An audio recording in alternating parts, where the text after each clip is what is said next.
Hi, this is Graphically Alex coming at you with all things fat related. If that's something that interests you, please subscribe. I'd love to have you. So today we're going to read this article. This is the first day this week that I felt somewhat normal.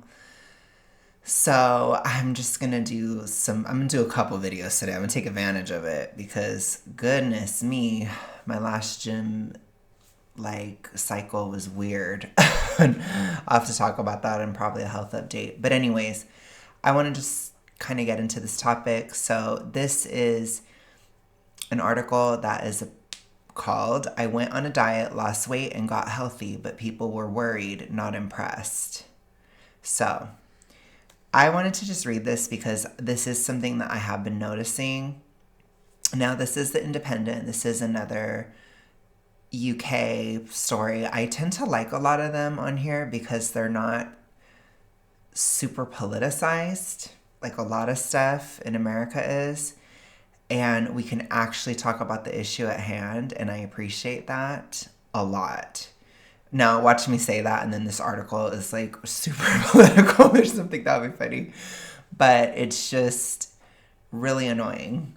So I guess thank you, UK, for having this website where I can read it and we can talk about it. Because it's also weird a lot of the time on here. So I'm like, let's just do it. Between body positivity and weight loss jabs, admitting to counting calories can feel like a source of shame. Helen Coffey investigates our shifting relationship with diet culture and argues that thinking about how we feel our body should automatically be demonized. I would agree with that. This is fresh meat.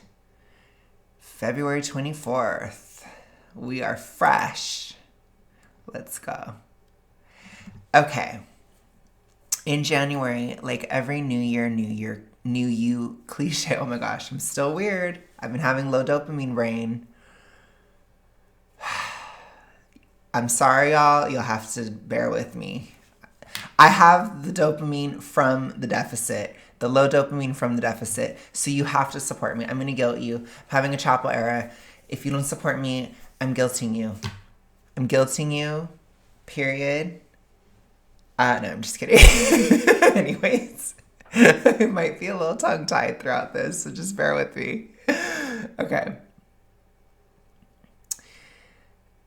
In January, like every New Year, New You cliche in the book, I started a diet.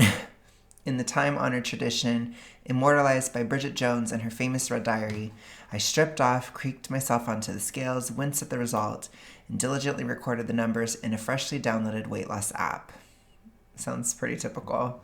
Keen to finally take my health seriously after a lifetime of alternating between carb binging and pecking at Spartan diet snacks that barely resembled food, I fully committed to the plan. My kitchen cupboards were soon stacked with quinoa and chia seeds and nutritional yeast, quote unquote, whatever the heck that was. Oh my gosh.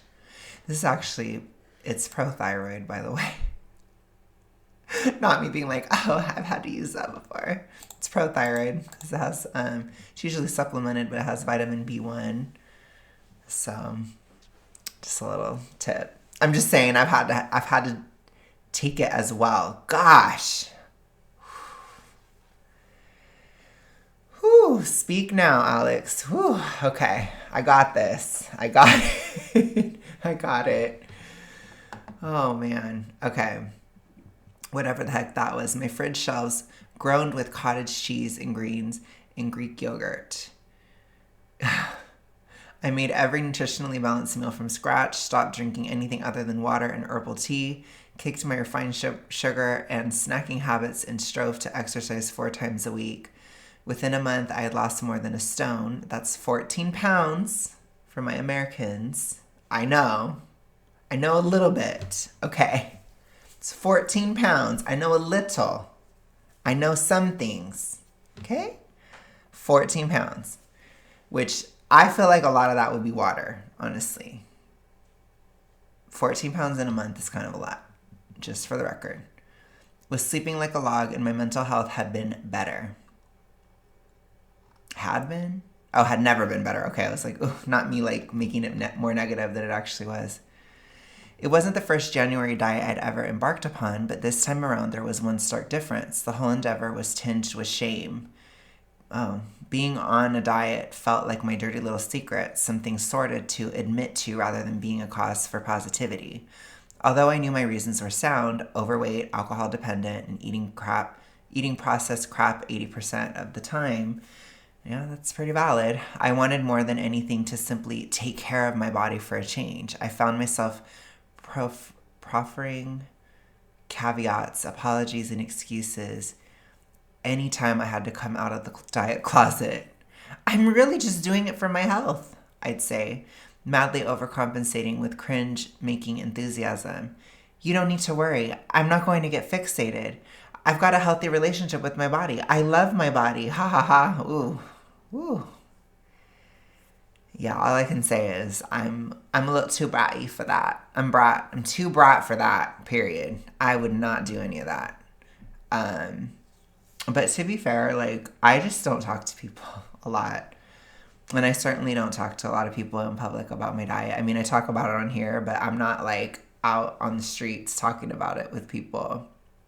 So, the more you know, just don't talk to anybody and then you don't have to deal with it. That's one of my life hacks. Just be introverted and don't talk. That helps. Anyways, you don't need to worry about that. Okay. Some friends were quietly supportive, others immediately radiated concern, asking probing questions as if triaging me for an ED.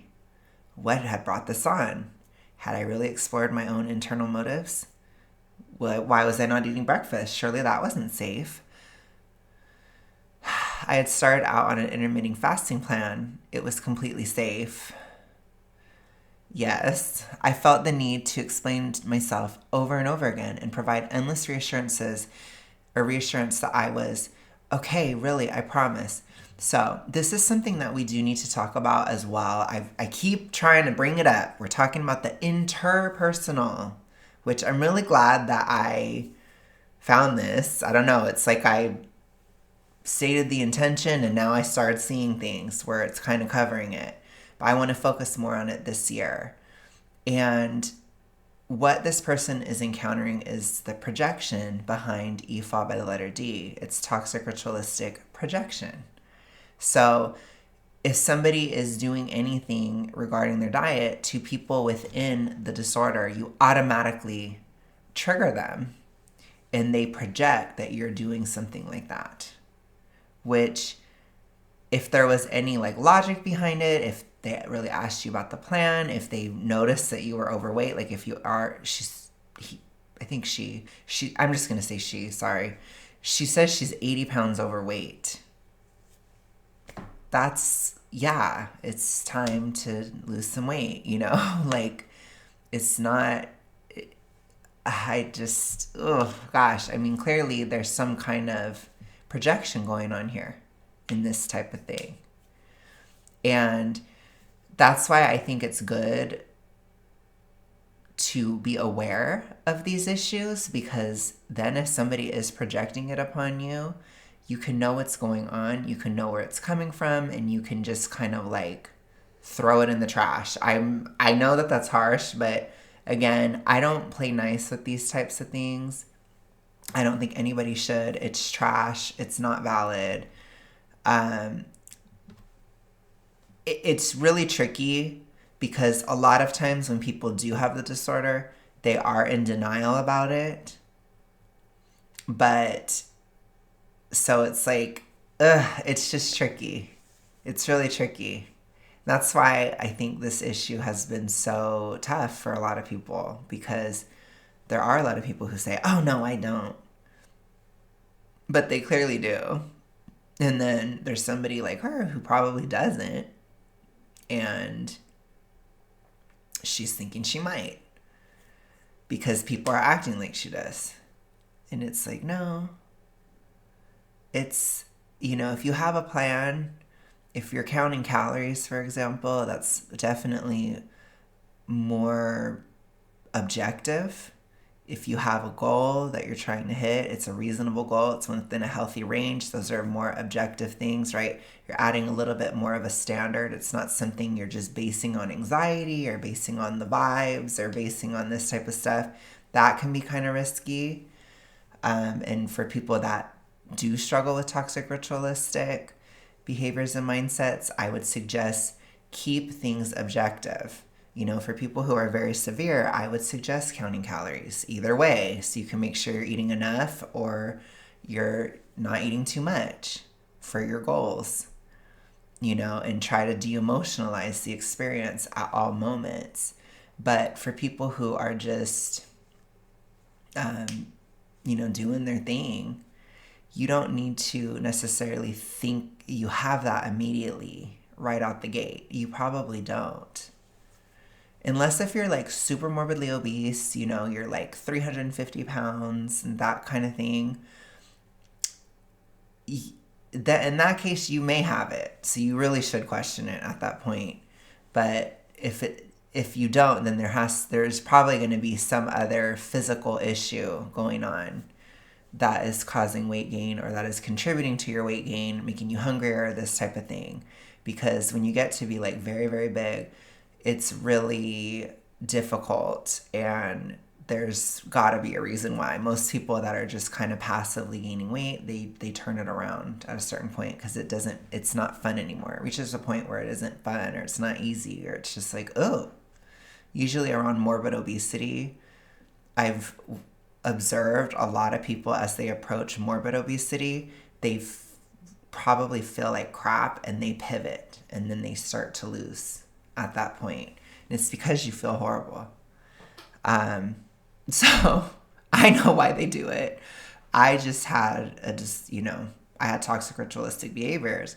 So I just surged through morbid and went to SMO. But it's like, yeah, there's usually some kind of a reason there. She's 80 pounds overweight. I don't know her height or whatever. That's pretty hefty, so I could see debating it, considering it. Maybe it's more mild, it's like you have to kind of look at it, but we'll see. I guess I'll see. I'm going to see what else she says in this. But from what I can see now, I don't think so. She probably had a lot of like alcohol weight and stuff like that. She was depending on alcohol and stuff. And she probably was really bloated. Again, she lost 14 pounds, 1 stone in a month, right? So there's probably a lot of bloating there and all this kind of stuff. So she's probably more like 50 pounds overweight. So I can see why she's probably having the pivot moment that I'm talking about. She's probably getting towards morbid obesity, and she's like, ooh, I don't feel good. And so she's doing the pivot. She could very well not have it. In my opinion, so far of what I've read, if she did, it would be incredibly mild. It's not something like, remember, it's a spectrum too. So it would be something very, very mild. I don't see it as severe at all. Like I just, like whenever I'm reading William's blogs or whatever, it's just so loud in the way that he writes. I'm like, oh gosh, like it's so severe. You can just tell, at least I can tell. But with this, I'm like, I don't really see anything there. It's sounding logical. It's just like, yeah, I'm just counting calories. I'm just doing this. I'm just doing that. Like, blah, blah, blah. That's it. It's kind of boring, So I do think there's a lot of projection going on.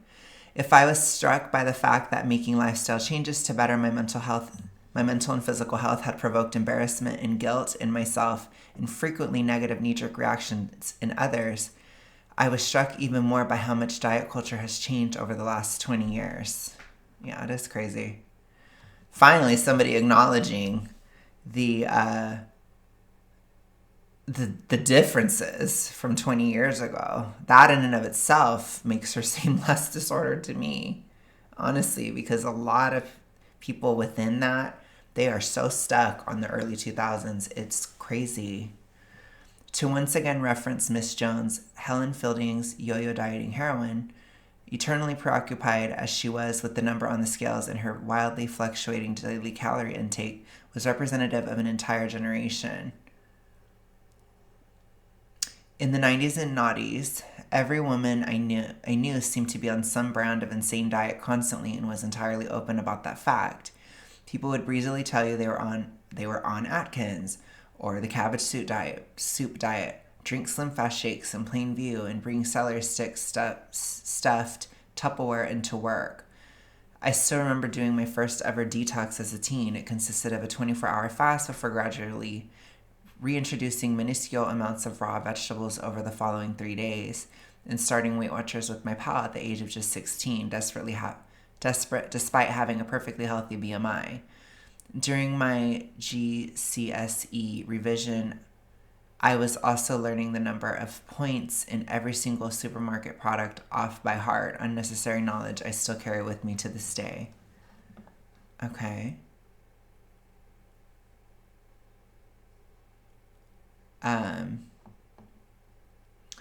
Yeah, and I definitely think a lot of this stuff, like especially if you're hopping and hopping and hopping, like that is a warning sign. So if you know somebody, I will just say it flat out. If somebody is like, I'm doing this, I'm doing this, I'm doing this, I'm doing this, that is giving toxic ritualistic.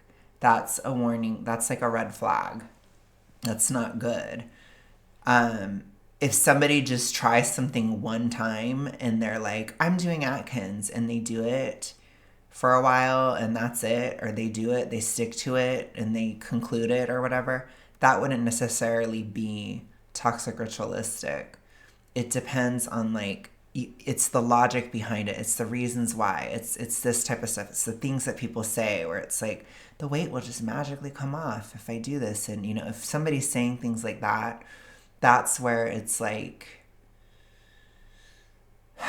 that's like a red flag, you know, that's another red flag. So you have to look at like how people are doing it. If they're like, oh, I'm doing this fast, or I'm doing that fast, or I'm doing this kind of fasting, that kind of fasting, it's like, you know, that's not necessarily toxic ritualistic, but it's like, it would be something where I'd be like, okay, well, what is your goal with this?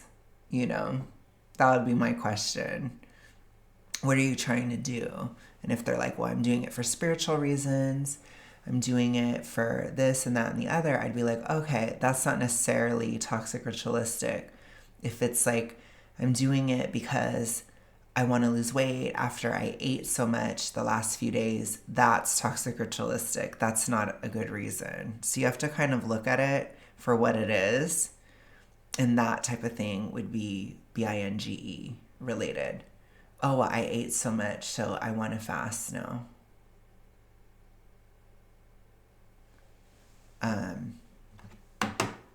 Yeah. So it's like that's the kind of thing you have to look at, like, why? Why is somebody doing it?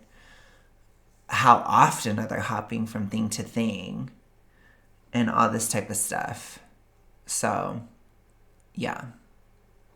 I'm under no illusions. None of this was quote unquote healthy. Diet culture was so toxic yet normalized that it has prompted a generation of women to look back and realize they were brainwashed from their earliest years, resulting in a warped relationship with food and their bodies. Social media is awash with videos of millennials sharing clips from the 2000s, tabloids branding slim, gorgeous A-lister like Jessica Simpson fat, or TV presenters forcing female guests such as Victoria Beckham to get on the scale live on air and blaming them for kicking off a lifetime of E followed by the letter D, which again, that's not real. You get it from trauma, not media. That's not real. So just because a lot of people in media have it, and just because you may have had it and it may have struck you deeply. For example, I didn't have it during that time. I don't remember any of that. I remember the Jessica Simpson thing, kind of. But that's getting like really, that's a long time ago from what I can remember. And it just didn't strike me really until at least a little later, you know, at least till I was like 10, and then I start to remember these things, because that's when it started. That's when I actually started to develop something there. And even in the years leading up to it, I was starting to, it was coming into fruition. It was starting to become a thing. I can put it to you that way. But I would say it really was going on by the time I was 10 and 9 and like around there, because of trauma that happened at the time. That's when it really probably kicked up a notch. I think before that I was just kind of chubby. And yeah. After that, though, a lot of these things start to cut deeper. So I think it's important to understand it's not media, it's the disorder within you already. And that's why you're even paying attention, because a lot of people don't pay attention to this stuff, and they certainly wouldn't trudge it up 20 years later to put it on their TikTok or whatever, unless if there was something going on. So I'm just saying, like, really think about how ridiculous that is to bring up posts from 20 years ago. Things that happened 20 years ago. 20.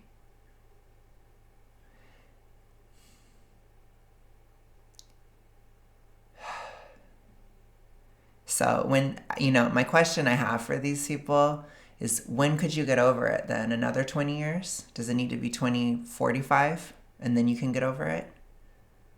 Then it's 40 years later, then you can get over it? You see, it's just, it never ends. It doesn't end. And it has to end. Because one thing you can never do is you are never going to be able to base your recovery on everyone else's recovery. That is a joke. That is a lie. That is something that is never going to happen. You are never going to have a situation where literally no one in the entire world has toxic ritualistic mindsets and behaviors and aren't pushing it onto other people. They're always going to exist. People are always going to do it. You cannot sit here and wait until everyone else shuts up about it. That's never going to happen. It will never happen. You will wait till the end of your life, because it's very much ingrained. I do think we can create a culture that does not support it, especially binge. It's very, very enabled and supported in our country right now. That can change. We can definitely change the culture around it. It doesn't have to be supported, but it will always exist. And that also means that the restrictive side will likely always exist, but it doesn't have to be you. You don't have to go along with it. You don't have to act like it's correct. You don't. And if most people don't, then it's not going to be as loud. But the point that I'm having here is, somebody with the disorder, they're going to look and look and look and look until they find somebody saying something about someone, ever. Because you have to think about this too. This isn't even a comment that happened to them personally 20 years ago. It's something that happened to Victoria Beckham or Jessica Simpson. It's not even them. And they're this upset about it 20 years later. And like I said, part of saying that this disorder is not okay is saying it's not okay to fixate on something from 20 years ago. It's time to move on. You see, I don't back up the disorder on this channel. I don't enable it. You need to get over it. It was 20 years ago. It's time to move on. That's what I'm going to say. If you're still fixated, you're using it to fuel your disorder. I'm just going to say it flat out. And it's not okay. Okay. Which again, this article is kind of going downhill. So she lost a point there with that. When you grew up amid a Wild West media cycle that called size 10 women curvy, speculated on celebrities' mental health at any time they put on a kilo, and championed a rail-thin aesthetic branded heroin chic, it's inevitable that the topic will be a fraught one. It's not something that most of us are capable of being even remotely objective about. Attached to it is our deepest adolescent wounds and insecurities. Oh gosh, this is such millennial cringe, you guys. It was 20 years ago. 20. And honestly, I agree with a lot of people. It was worse in the 90s and the 80s, probably. It was worse. So it's like,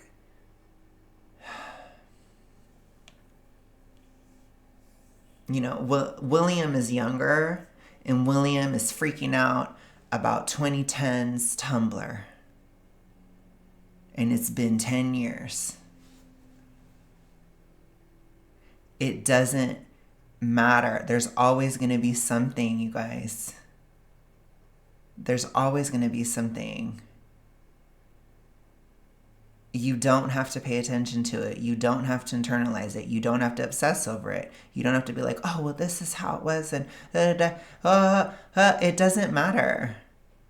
You didn't have to listen to it then. You still don't have to listen to it now. You don't have to project it onto everybody. You don't have to do any of this. You don't even have to ever think about it. I will tell you, I hardly ever think about the early 2000s and all this stuff. I hardly ever think about it until I read all these articles bringing it up. Because it's like, it's just so irrelevant. It's so incredibly irrelevant. For me, I was more dealing with like vegan YouTube and stuff, which was kind of toxic ritualistic at some of the heights of my disorder. I was more into that, but I don't sit here and talk about Frilly the Banana Girl every day. She's fucking irrelevant. She's irrelevant to my life. I don't talk about her. I don't talk about that kind of stuff. I just don't care. But it's like, if you are so attached to your disorder, you're still going to care about these things that you saw when you were younger and all this stuff. It doesn't matter. It just doesn't. And I'm not going to back it up in you. I'm not going to. I'm not going to co-sign it. It's BS. It's absolute BS. Okay.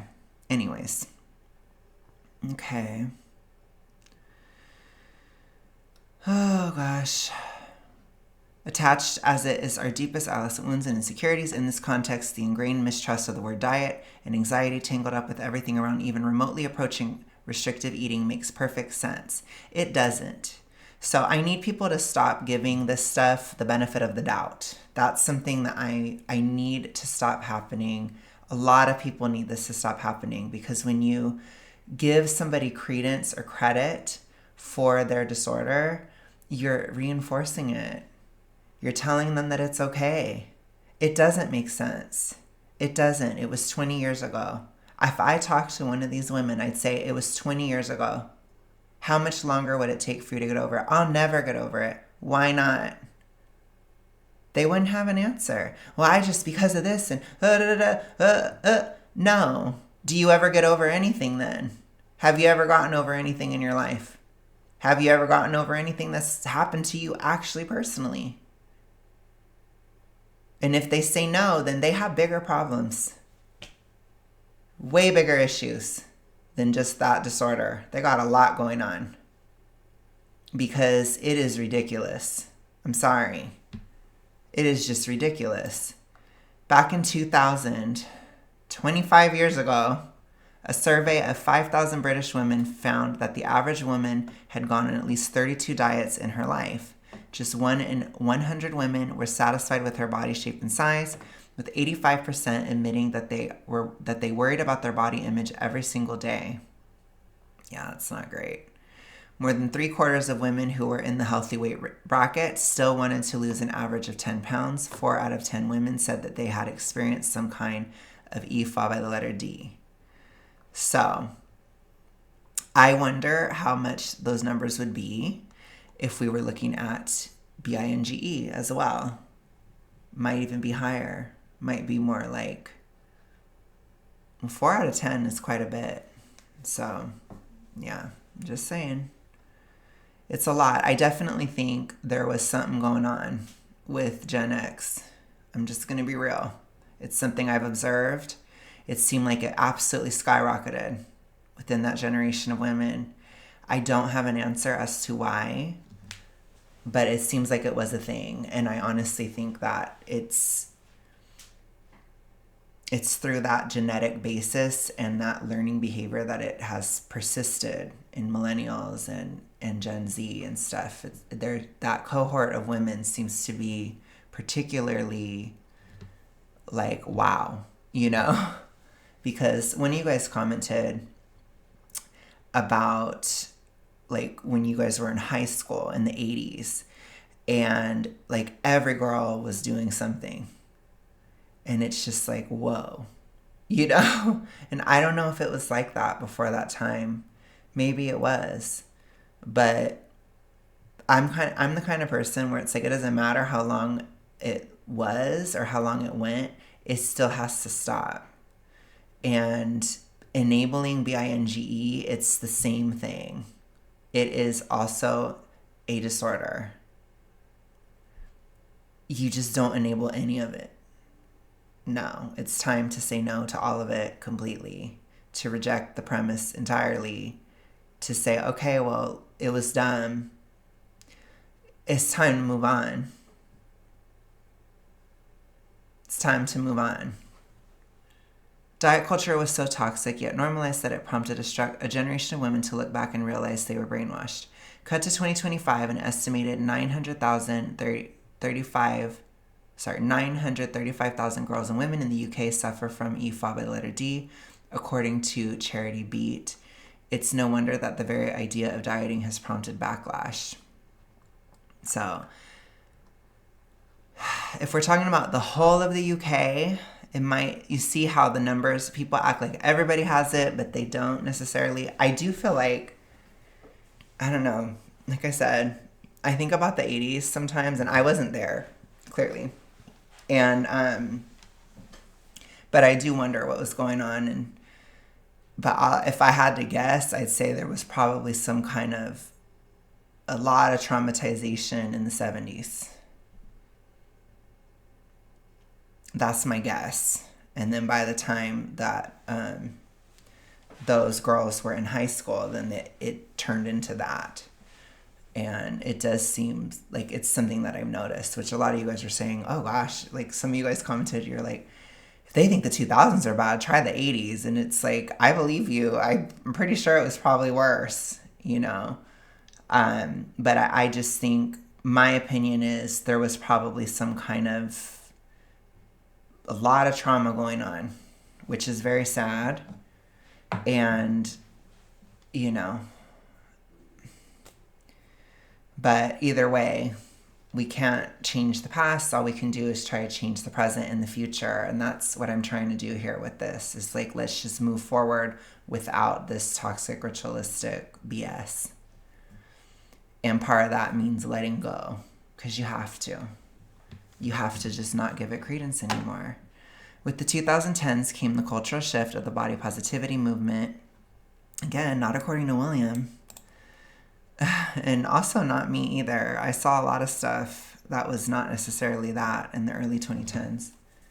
But again, if you look, you will find. That's how it works. So you have to not look. Encouraging people to love their bodies at any shape or size. And while a much-needed antidote to the self-hate of the previous decades, this came with its own set of issues. As the idea gained traction, it was frequently co-opted by conventionally attractive, slender social media influencers for one. For another, body positivity brought with it a certain level of unrealistic pressure and expectation to always have to feel relentlessly good about the way that you looked, to love your body every moment of every day. Anything else felt like letting the side down. It also prompted a huge amount of sensitivity around food as a pendulum of public opinion swung in the other direction. Prioritizing your health seemed to be frowned upon by the moment's more zealous proponents. Thinking about what you ate or wanting to lose weight was tantamount to saying that you did not love and accept your body exactly as it is right now, which went against the central tenet of positivity. I think that it's the whole point about it is this is still an enforced, disordered culture, diet culture, either way. If it's an inversion, it's a similar case of fat acceptance having their idea of a body size hierarchy in their mind and just simply inverting it rather than getting rid of it entirely, which is something that I advocate for, is like just throw it out. You know, have the Mean Girls moment. We're going to bring up the early 2000s. Have the Mean Girls moment, break up the crown and give it out to everybody. It doesn't matter. It's dumb. It's really stupid. So it's like, just reject it entirely. It is stupid. Reject all of this entirely. As much as you can. And like I said, you cannot base your recovery on everyone else because it's not going to ever be completely gone. It just isn't. Since then, there has been a move away from body positivity and towards body neutrality. This is something that I definitely suggest. The latter referring to the goal of developing a non-judgmental way of relating to your body, focusing on its abilities rather than its appearance. I would just say, when I consider it body neutrality, it's de-emotionalizing the experience of your body. Because your body your body changes very slowly over a long period of time. So there's no reason to look in the mirror and be shocked every time you see yourself. It's not real. It's a false emotion. It's a game. It's BS. It's not real. So to me, it's not about like focusing on its abilities and all this stuff. It's more so just not focusing on it at all.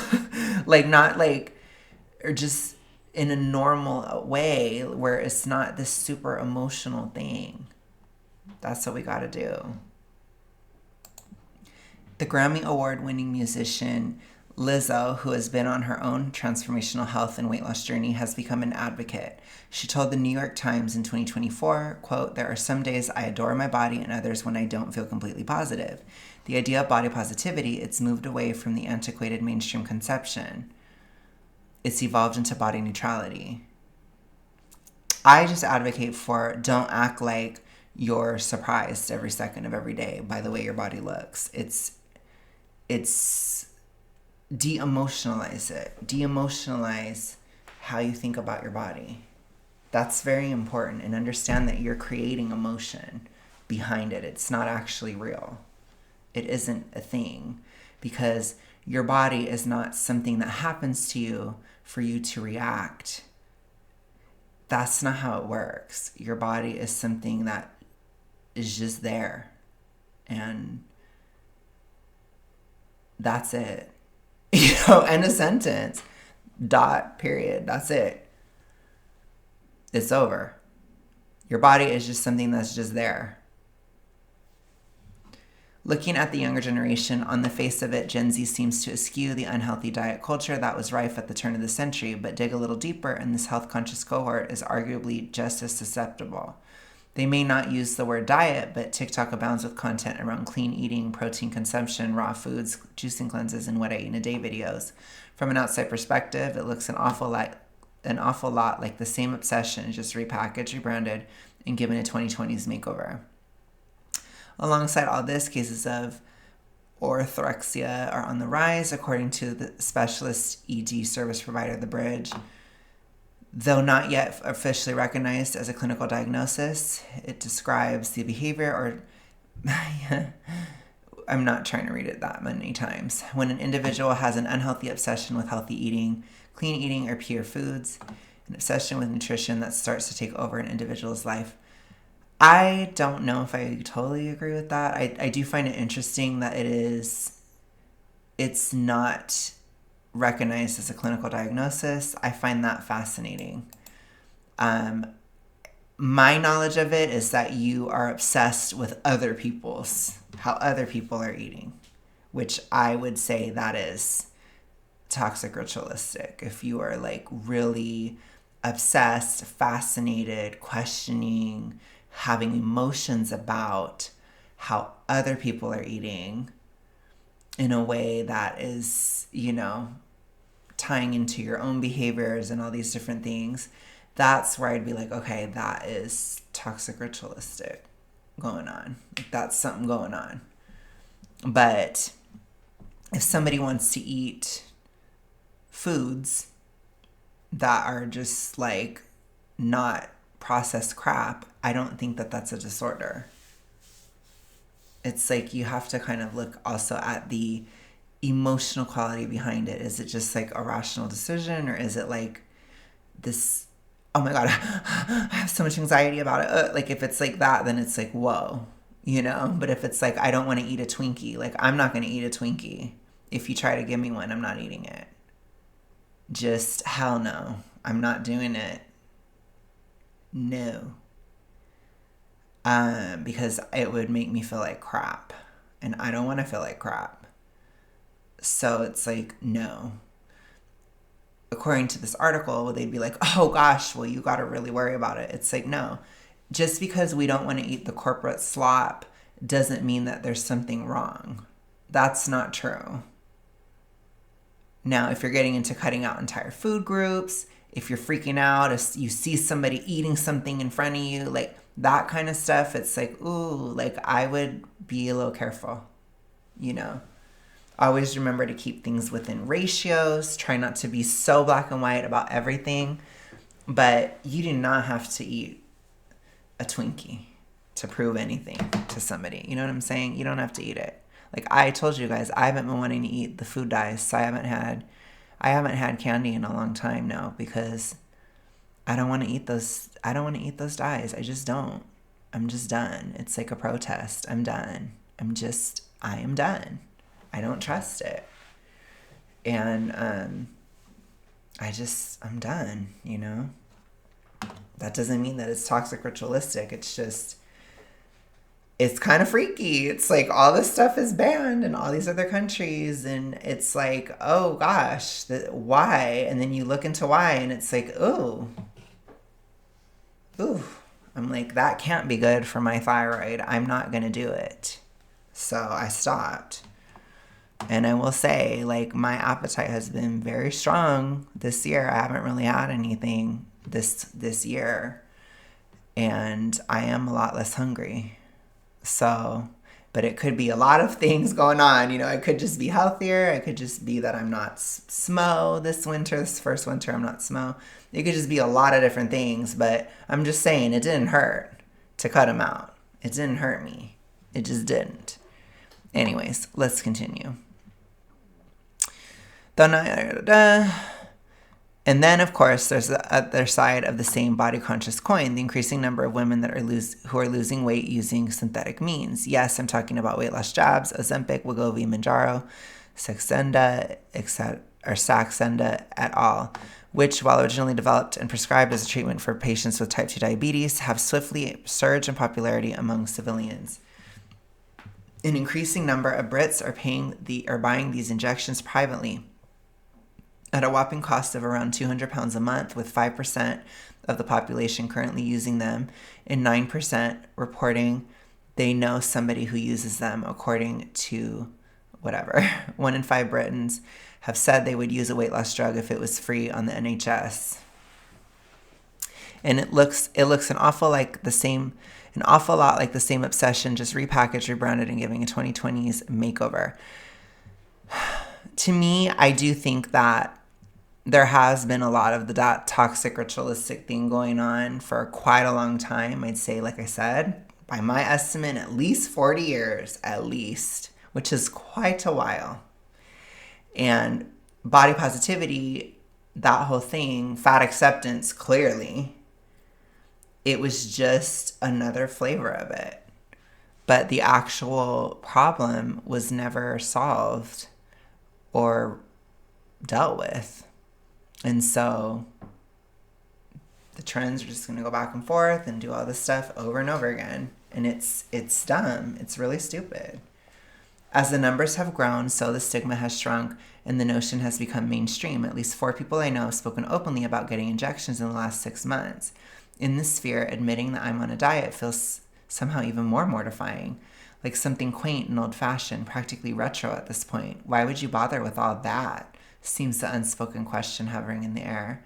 Well, it's not setting me back. 2,400 pounds a year is my unspoken answer. I'm not here to cast judgment on jabs, nor on anyone else's life choices. We're all on our own quest to be happy and healthy, and people have to find what works for them. It just strikes me as somewhat off-kilter that we've normalized injecting our bodies with regular appetite suppressants, yet demonized the act of following a balanced, nutrition-packed diet, purely because the word diet has developed such negative connotations. Beneath this complex web of narratives around eating and our bodies lies an uncomfortable truth. We still have a serious health problem in this country. In England, more than a quarter of the population is estimated to be clinically obese. According to government figures published last year, throw in those of us who are overweight, and the number leaps up to 64%. There's been an upward trend in both categories. The proportion of obese Brits has risen by 3.6% in the last decade. We can be positive about our bodies all we like, but it doesn't change the serious health implications inherent in obesity. It's associated with reduced life expectancy and is a risk factor for cardiovascular disease, type 2 diabetes, cancer, liver, and respiratory disease, and can also impact mental health. Yes, I agree with all that. It is incredibly challenging to navigate all of these often conflicting issues as a woman, or just as a human, in fact. Trying to find the middle ground is a constant tightrope act. To take care of our bodies by feeding them properly with the right things while not punishing ourselves and becoming obsessed. To strive for better physical and mental health while attempting to accept ourselves compassionately without constantly focusing on the negatives. Though I may feel ashamed to use the word diet, I don't feel ashamed of the change in how I feel about myself. Far from being fueled by self-hatred, this latest health kick has been one of the most profound acts of self-love, one that has seen me nourish and care for my body, pouring into it my time and attention for maybe the first time in my adult life. And that's good too. And like I said, I don't know if the person who wrote this, I'm not sure if there was a little something going on, but I think if there was, it was mild. Or maybe even subclinical. You know, these things are not always like, but there was some kind of gobbledygook in there. There was a little bit of like, oh, this is a little weird here or there within it. But I don't know, maybe she's just super people pleaser and she's just around tons of people with these disorders. And that could be the case too. But either way, go ahead and lose the weight and just be sane about it. You know, there are a lot of people who are sane about this issue. Don't worry, you know? Like, I think one of the biggest parts of recovery that I have talked about, but I'm going to continue to talk about a lot this year, is you have to not let other people project upon you in a way that it really bothers you, because it is going to come up. It's not in your control. Other people are going to say things or do things or say things that don't make sense, basically. Like, they're going to act in ways that don't make sense if you try to lose weight. That is something that fat acceptance has created that I cannot stand. But I think a lot of people in society, they have these issues and they can't handle the sort of vacuum, empty feeling of it not being a big deal at all. So for a lot of us that are losing weight and are doing it healthfully and without toxic ritualistic behaviors and not being all crazy about it, we're going to have to deal with this. Unfortunately, these conversations around weight loss, they are very loud, and I'm trying my best to fight it on this channel, but just always de-emotionalize it. That's the first step. De-emotionalize all of it. De-emotionalize it. It's not a big deal. Keep it as objective as you can. You know, you have a certain goal, you have this, you have that, right? Like, you're counting this amount of calories. Like, these types of things, it's helpful. But that's for, like, especially severe, you know, because you can lose touch or whatever. Like, people who are severe, they've honestly, like myself, like, I lost complete touch with reality in terms of dieting. I mean, I was so just on another planet. You know, I think about it now. Like, I was talking to another friend about it, and I was like, I don't know how I used to do what I used to do, because it's been years now, and it's like, oh my gosh, like I was really, like I was just so out of touch. So if you're severe, like I said, there might be certain objective things you're going to have to do to kind of stay out of it. Once you're out of it for a few years, then like I said, it's just like, it's not real. But sometimes it's harder to get out when you're not severe, because you're not forced to deal with it in a way that somebody with severe BINGE or severe ANA would have to deal with it. So sometimes it can be harder if it's a more mild case. So I try to keep that in mind, but all I can do is just be like, it's all bullshit. It's all not real. It's all stupid. Just do what you gotta do. People are gonna project. Like I said, do not base your recovery on all of society and everyone else. All you can do is refuse to play the game, refuse to be a part of it. And you can. It's in your power. It absolutely is. But with that, you guys, I'm going to go. I hope you have a good rest of your day, night, etc. And I will talk to you guys soon. Have a good one. Peace.